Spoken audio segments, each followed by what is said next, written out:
Menurut hukum syarak, apabila seseorang Islam mati, wajiblah ia dimandikan, dikafankan, disembahyangkan dan dikebumikan. Kewajipan ini ialah fardu kifayah. Sebelum itu, disunatkan menutup mata mayat dan mengikat dagunya dengan secarik kain dengan menyimpulkan ikatan itu di kepalanya supaya mulutnya terkatup dan elok dipandang oleh orang-orang yang menatap wajah. Selain itu, disunatkan juga untuk melembutkan sendi-sendinya. Tujuannya ialah supaya anggota-anggota mayat itu menjadi lembut dan tidak kejang kaku. Juga supaya ia mudah dimandikan dan dikafankan. Sunat juga menindihkan perutnya dengan sesuatu yang sederhana beratnya supaya perutnya tidak kembung. Setelah itu, hendaklah meletakkan mayat di atas tempat yang sesuai, sebaiknya di atas katil dengan menghadap kiblat dan meletakkan kedua-dua tangannya di atas dadanya seperti orang dalam sembahyang serta menutup seluruh tubuhnya dengan kain. Bahan-bahan yang diperlukan adalah daun bidara, air mawar, kapur barus, sabun dan kapas.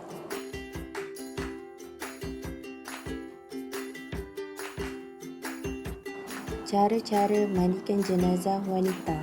Pertama, meletakkan jenazah dengan kepalanya agak tinggi di tempat yang disediakan untuk dimandikan. Kedua, yang memandikan jenazah hendaklah memakai sarung tangan. Ketiga, ambil kain penutup dari jenazah dan ganti dengan kain basahan agar auratnya tidak terlihat. Keempat, bersihkan giginya, lubang hidung, lubang telinga, celah ketiaknya, celah jari, tangan dan kaki serta rambutnya. Kelima, bersihkan kotoran jenazah baik yang keluar dari depan maupun dari belakang terlebih dahulu. Caranya adalah dengan menekan perutnya perlahan-lahan agar apa yang ada di dalamnya keluar. Siram atau basuh seluruh anggota tubuh jenazah dengan air sabun. Ketujuh, kemudian siram dengan air yang bersih sambil berniat.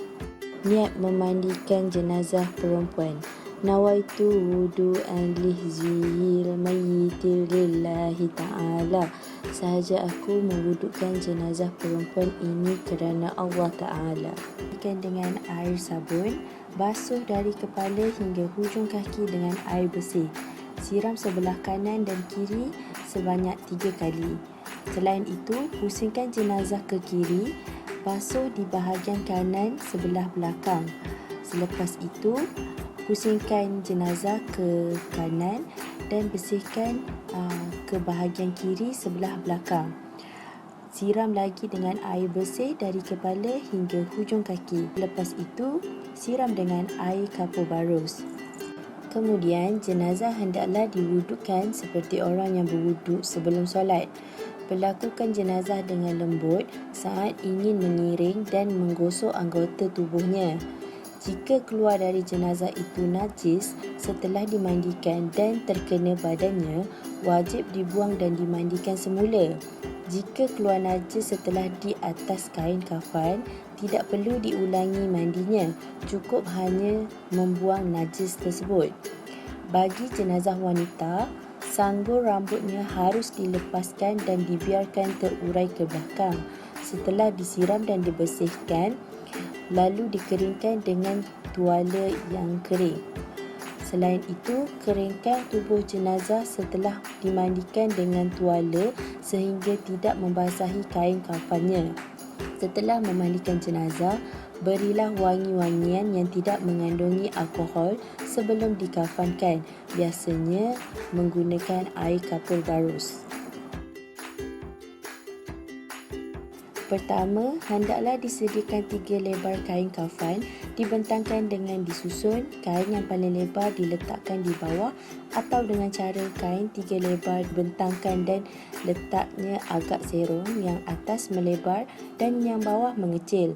Setiap lebar disapu dengan wangi-wangian atau minyak wangi yang tidak mengandungi alkohol.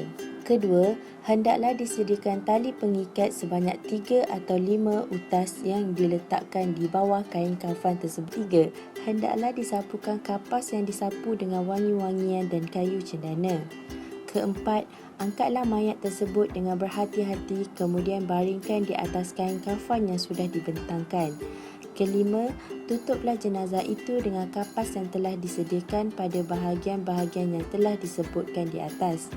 Keenam, hendaklah kain kafan tersebut diselimutkan atau ditutup dari lebar yang paling atas sampai lebar yang paling bawah. Kemudian ikatlah dengan tali daripada kain yang telah disediakan sebanyak 3 atau 5 ikatan. Semua tali pengikat mayat hendaklah disimpul hidup di sebelah kiri. Belum diikat di bahagian kepala, benarkan waris melihat atau menciumnya. Setelah siap diikat, renjaslah dengan air mawar dan sapulah minyak wangi.